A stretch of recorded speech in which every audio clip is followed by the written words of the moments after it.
മഹേഷേ, എനിക്ക് നിന്നോട് സ്നേഹവും അടുപ്പവും ഉള്ളതുകൊണ്ടാണ് നിന്നെ ഞാൻ വീട്ടിലേക്ക് വിളിച്ചത്. ഇങ്ങനെ പോയാൽ എനിക്ക് നിന്നെ ജോലിയിൽ നിന്ന് പുറത്താക്കേണ്ടി വരും. ഇതിങ്ങനെ തുടങ്ങിയിട്ട് നാൾ കുറേ ആയില്ലേ.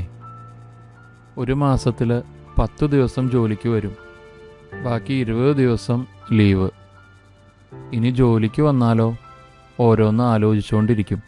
ജോലി കാര്യങ്ങളിൽ ഒരു ശ്രദ്ധയില്ല. കൂടെയുള്ളവർ മൊത്തം പാരകളാണ്. MD വിളിച്ച് നിന്റെ കാര്യം തിരക്കിയിരുന്നു.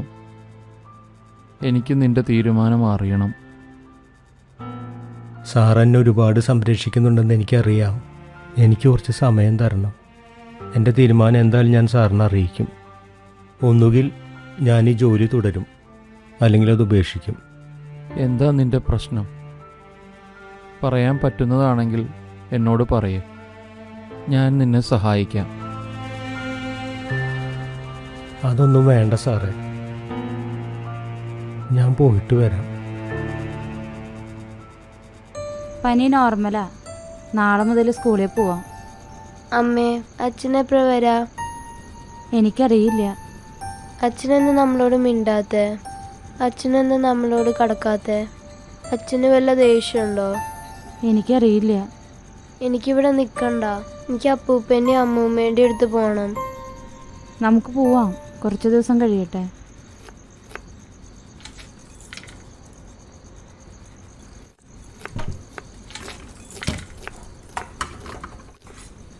രാഖി, മോളുടെ പനി കുറഞ്ഞാ? പനിയൊക്കെ നോർമലാ. മോൾ എന്നോട് ചോദിക്കുക, അച്ഛനെന്താ ഞങ്ങളോടൊന്നും സംസാരിക്കാത്തേ, അച്ഛനെന്താ ഞങ്ങളുടെ കൂടെ കിടക്കാത്തേ? അതിനുള്ള ഉത്തരം എനിക്ക് അവളോട് പറയാൻ പറ്റില്ലല്ലോ. മോളെ, നീ സമാധാനമായിട്ടിരിക്കുക, എല്ലാം ശരിയാവും. അമ്മയ്ക്ക് മാത്രമേ മഹേഷേട്ടനെ ഈ അവസ്ഥയിൽ നിന്ന് മാറ്റാൻ പറ്റുള്ളൂ. കൂടുതലൊന്നും എനിക്ക് പറയാനില്ല.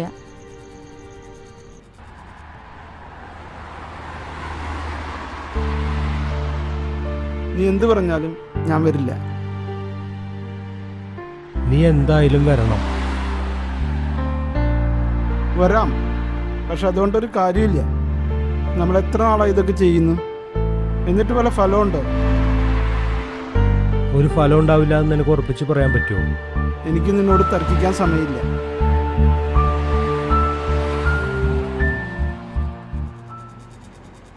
മോൾക്ക് 2 ദിവസമായിട്ട് നല്ല പനിയായിരുന്നു. ഇന്നാ ഒന്ന് കുറഞ്ഞത്.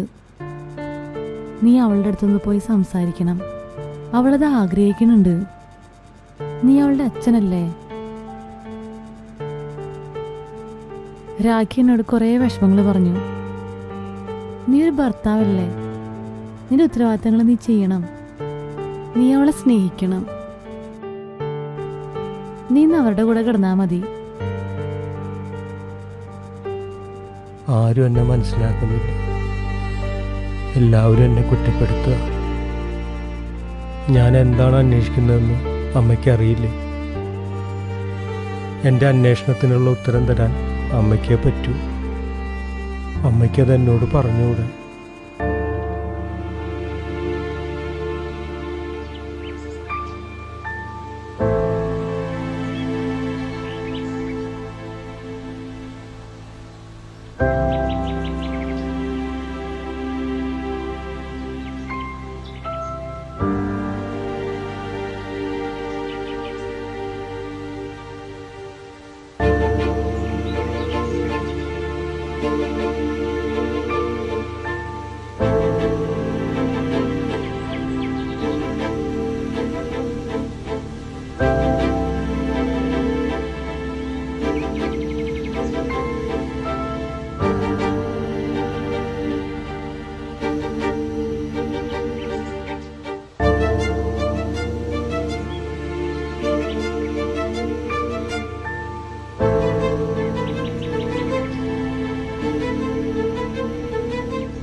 അനുമതി ഇല്ലാതെ ഫോട്ടോ എടുക്കണടാ നീ.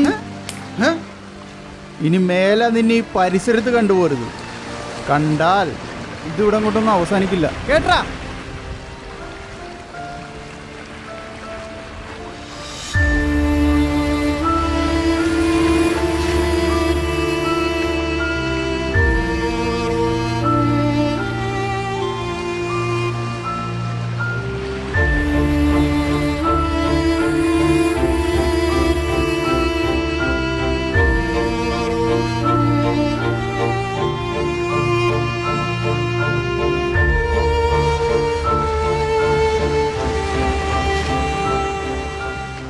ഒരു കാര്യത്തിനിറങ്ങിയ ചിലപ്പോൾ അങ്ങനെയൊക്കെ ഉണ്ടാവും എന്ന് കരുതി അന്വേഷണം അവസാനിപ്പിക്കാനൊന്നും പറ്റില്ല. നീ അന്വേഷിച്ചോ, പഴയ കാലമൊന്നുമില്ല. ഇപ്പോഴത്തെ പിള്ളേർക്ക് അങ്ങനെ നോട്ടമൊന്നുമില്ല. അവർ നമ്മുടെ പണി അവസാനിപ്പിക്കും, പിന്നെ അന്വേഷിക്കാൻ ആളുണ്ടാവില്ല.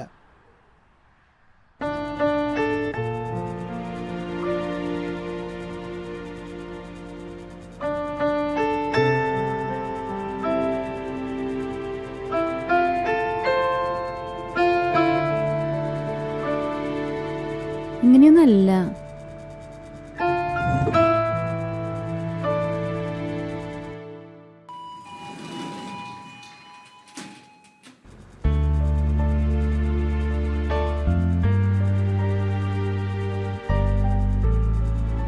ഇതൊരു പെർഫെക്റ്റ് പിക്ചറാണ്.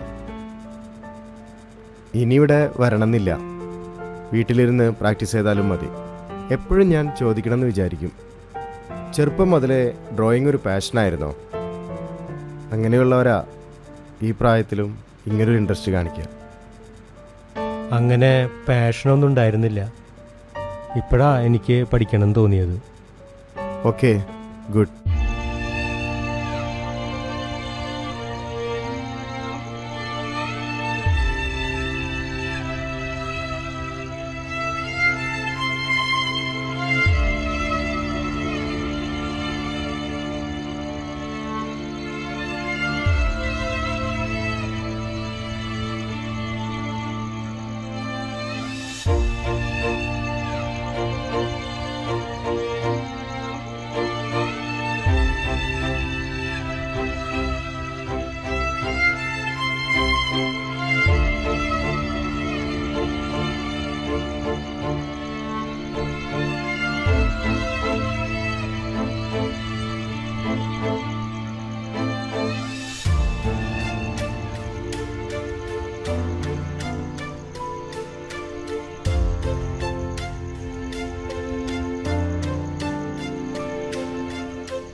ഇതുപോലൊന്നല്ല.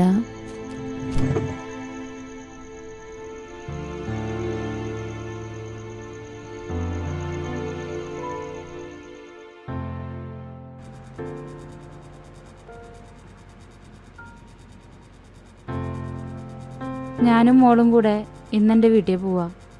ഇവിടെ നിന്നാൽ ഞങ്ങൾക്ക് പ്രാന്ത് പിടിക്കും. നിങ്ങൾ എന്ത് ജീവിതം ഇവിടെ ജീവിക്കണത്? നിങ്ങൾക്ക് തോന്നുമ്പോൾ പുറത്തേക്ക് പോവും, തോന്നുമ്പോൾ തിരിച്ചു വരും. എന്നെയും മോളെയും കുറിച്ച് നിങ്ങൾക്ക് വല്ല വിചാരമുണ്ടോ? ഞങ്ങളോടൊന്ന് സംസാരിച്ചിട്ട് തന്നെ എത്ര നാളായി. ഞങ്ങളുടെ കൂടെ കിടക്കാണ്ട് നിങ്ങൾ വേറെ റൂമിലല്ലേ കിടക്കണത്? ചില സമയത്ത് തോന്നും എന്തിനെങ്ങനെ ജീവിക്കണേന്ന്. മനഃപൂർവ്വം ചെയ്യണതല്ല, എൻ്റെ പ്രശ്നങ്ങൾ ഞാൻ നിന്നോട് പറഞ്ഞിട്ടുള്ളതല്ലേ. നിങ്ങളുടെ ഓരോ പ്രശ്നങ്ങൾ. എന്താ നിങ്ങളുടെ പ്രശ്നം? മരിച്ചുപോയ അച്ഛൻ്റെ ഫോട്ടോ അന്വേഷിച്ച് നടക്കുന്ന മകൻ. അമ്മ നിങ്ങളോട് പറഞ്ഞതല്ലേ അച്ഛൻ്റെ ഒരു ഫോട്ടോ പോലും കയ്യിലില്ലെന്ന്. പിന്നെ എന്തിനാ നിങ്ങളത് അന്വേഷിച്ച് നടക്കണേ? ഞാൻ അന്വേഷിക്കും. അന്വേഷണം വേണ്ടെന്ന് വയ്ക്കാൻ പറ്റില്ല. നിങ്ങളുടെ ഒരു അന്വേഷണം. വഴിയെ പോണ ആൾക്കാരുടെ ഫോട്ടോ എടുക്കുക, എന്നിട്ട് ആ ഫോട്ടോ അമ്മേനെ കൊണ്ട് കാണിക്കുക, എന്നിട്ട് അമ്മയോട് ചോദിക്കുക ഇതേപോലെയാണ് അച്ഛൻ ഇരിക്കണേന്ന്. ചിത്രം വരെ പഠിക്കാൻ വേണ്ടി ഈ പ്രായത്തിൽ ക്ലാസ്സിൽ പോവുക. രാത്രി കിടന്നുറങ്ങുന്നതിന് മുൻപ് അച്ഛൻ്റെ രൂപം സ്വപ്നത്തിൽ പ്രത്യക്ഷപ്പെടാൻ വേണ്ടി ഈശ്വരനോട് പ്രാർത്ഥിക്കുക. എന്നിട്ട് സ്വപ്നം കണ്ട് രാത്രി ഞെട്ടി ഉണരുക. എന്നിട്ട് ആ രൂപം വരയ്ക്കുക. എന്നിട്ട് അമ്മയോട് ചോദിക്കുക ഇതേപോലെയാണ് അച്ഛൻ ഇരിക്കണേന്ന്. നിങ്ങളൊരു മനോരോഗിയാണ്. ഞാനൊരു മനോരോഗി ആയിക്കോട്ടെ, നിന്റെ അച്ഛനെ നീ കണ്ടിട്ടുണ്ടാ? കണ്ടിട്ടുണ്ട്. നിന്റെ അച്ഛൻ്റെ ഫോട്ടോ നിന്റെ കയ്യിലുണ്ടാ? ഉണ്ട്. നിനക്ക് എത്ര വയസ്സുള്ളപ്പോഴാണ് നിന്റെ അച്ഛൻ മരിച്ചത്? എനിക്ക് 26 വയസ്സുള്ളപ്പോൾ. ജന്മം നൽകിയ അച്ഛൻ്റെ രൂപം പോലും കാണാതെ ജീവിക്കുന്ന മകൻ്റെ വേദന നിനക്കറിയില്ല. അത് അനുഭവിച്ചാലേ അറിയൂ. എനിക്ക് പല സമയത്തും മരിക്കണം എന്ന് തോന്നും. അപ്പോഴൊക്കെ ഞാൻ ഇങ്ങോട്ട് വരും. മനുഷ്യന് മരിക്കാൻ സ്വാതന്ത്ര്യം ഉണ്ടല്ലോ.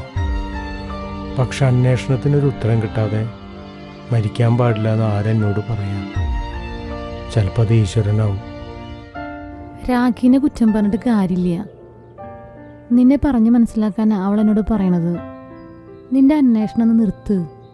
എന്നിട്ട് സാധാരണ മനുഷ്യർ ജീവിക്കുന്നത് പോലെ ജീവിക്ക്. നിന്റെ അച്ഛൻ മരിച്ചു. ഇനി അച്ഛനെക്കുറിച്ച് എന്നോടൊന്നും ചോദിക്കണ്ട. ഞാൻ സാധാരണ മനുഷ്യർ ജീവിക്കണ പോലെ ജീവിക്കാം. പക്ഷെ എൻ്റെ അച്ഛൻ്റെ രൂപം എങ്ങനെയാണെന്ന് എനിക്കറിയണം. അത് പറയാൻ അമ്മയ്ക്ക് മാത്രമേ പറ്റൂ. ഞാൻ എത്ര ഫോട്ടോസും ചിത്രങ്ങളും അമ്മയ്ക്ക് കാണിച്ചു തന്നു. പക്ഷെ അമ്മ പറയണത് അതുപോലൊന്നല്ല അച്ഛൻ ഇരിക്കണേന്ന്. എന്നാൽ പിന്നെ അമ്മ പറയണ പോലെ അച്ഛൻ്റെ ഫോട്ടോ ഞാൻ വരയ്ക്കാം. നിന്റെ ഫോട്ടോസോ ചിത്രങ്ങളോ ഒന്നും ഇനി എനിക്ക് കാണണ്ട. നീ പറയണത് പോലെ ചെയ്യാൻ എനിക്ക് പറ്റില്ല. ഭർത്താവിൻ്റെ രൂപം മനസ്സിൽ പതിയാത്ത ഭാര്യ ഒരിക്കലും ആ മനുഷ്യനെ സ്നേഹിച്ചിട്ടുണ്ടാവില്ല. ഇപ്പം എൻ്റെ ഉള്ളിൽ നിങ്ങളോട് വെറുപ്പ് മാത്രമേ ഉള്ളൂ.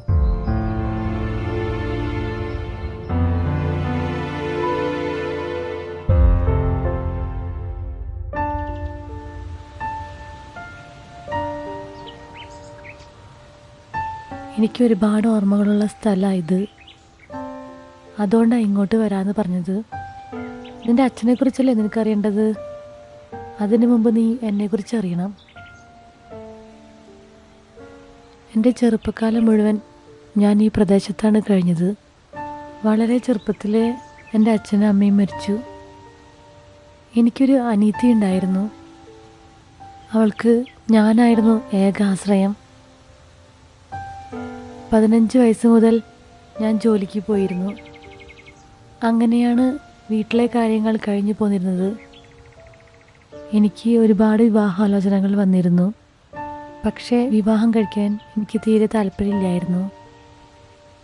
അതിനിടയിൽ വേറൊരു നാട്ടിൽ നിന്ന് ഇവിടേക്ക് ജോലിക്ക് വന്ന ഒരു ചെറുപ്പക്കാരനായിട്ട് എൻ്റെ അനിയത്തി പ്രണയത്തിലായി.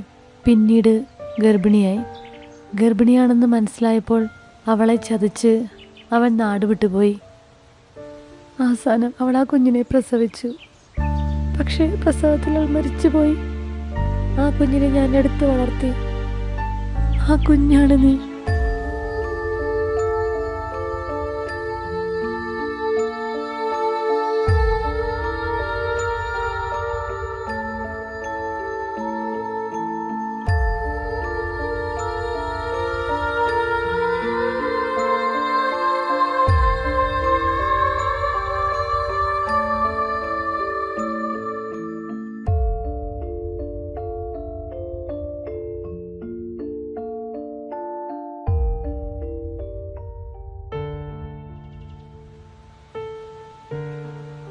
നിന്റെ അച്ഛനെ ഞാൻ കണ്ടിട്ടില്ല. പിന്നെ എങ്ങനെയാണ് നീ ചോദിക്കുന്ന ചോദ്യങ്ങൾക്ക് ഞാൻ ഉത്തരം പറയാ? നിന്റെ ജന്മം ഇങ്ങനെയായിരുന്നെന്ന് നീ അറിയരുത് എന്ന് എനിക്ക് നിർബന്ധമുണ്ടായിരുന്നു. അതുകൊണ്ടാണ് എല്ലാം ഞാൻ മറച്ചു വച്ചത്. ഞാനൊന്നും അവകാശപ്പെടുന്നില്ല. പക്ഷേ ഒരു കാര്യം എനിക്ക് ഉറപ്പിച്ച് പറയാൻ പറ്റും. മനോഹരമായൊരു ബാല്യം ഞാൻ നിനക്ക് സമ്മാനിച്ചിട്ടുണ്ട്. പ്രശ്നങ്ങളില്ലാത്ത, ബുദ്ധിമുട്ടുകളില്ലാത്ത, മനസ്സിനെ മുറിവേൽപ്പിക്കാത്ത ഒരു ബാല്യം. എൻ്റെ അറിവില്ലായ്മ കൊണ്ടാണ് ഞാനങ്ങനെ പറഞ്ഞത്. അമ്മ എന്നോട് ക്ഷമിക്കണം. എൻ്റെ ജീവിതം അമ്മ തന്ന ദാനമാണ്. ആ അമ്മയെ ഒരു വാക്കുകൊണ്ട് നോവിച്ചാൽ പോലും എനിക്ക് മോക്ഷം കിട്ടില്ല. ചിറകു വിരിച്ചു നീ തണലായി ആമാറിൻ ചൂടിൽ ഞാനുറങ്ങി. ചിന്തയിൽ നീ എൻ അമ്മയായി ചിരകാലബന്ധത്തിൽ നാം ഒഴുകി ഒന്നകന്നാൽ മാടി വിളിക്കും നിൻ സ്നേഹത്തിനാർദ്രത ഞാനറിഞ്ഞു നിൻ ചാരേ തലചായ്ച്ചൊന്നുറങ്ങുമ്പോൾ ഈ ലോകമെനിക്ക് സ്വർഗതുല്യം നിൻ കർമ്മബന്ധ ചരടിനുള്ളിൽ എൻ രക്തബന്ധത്തിനെന്തു മൂല്യം എൻ രക്തബന്ധത്തിനെന്തു മൂല്യം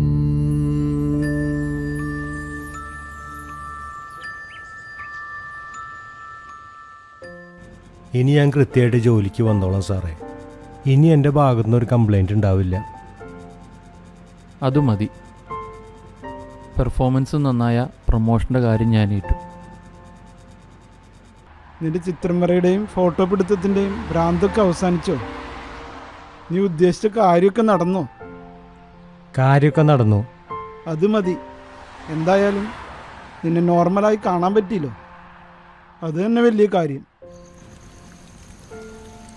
ഇനി എന്നെയും മോളെയും തനിച്ചാക്കി പോകരുത്. എനിക്കത് സഹിക്കാൻ പറ്റില്ല. ഇതെൻ്റെ രണ്ടാം ജന്മല്ലേ, ഇനി അങ്ങനെ ഉണ്ടാവില്ല. എനിക്ക് ഒരു കാര്യം കൂടി ചെയ്യാനുണ്ട്.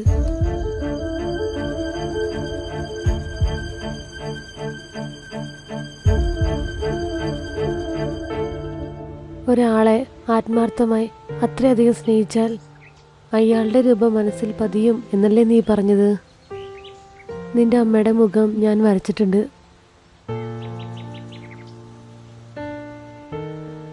നിന്റെ അമ്മ ജീവിച്ചിരിക്കുകയാണെങ്കിൽ ഇങ്ങനെയായിരിക്കും ഇരിക്കുക.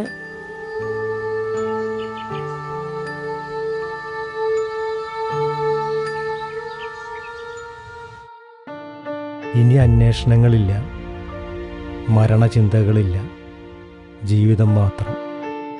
നല്ലൊരു മകനായി, നല്ലൊരു ഭർത്താവായി, നല്ലൊരു അച്ഛനായി, നല്ലൊരു മനുഷ്യനായി.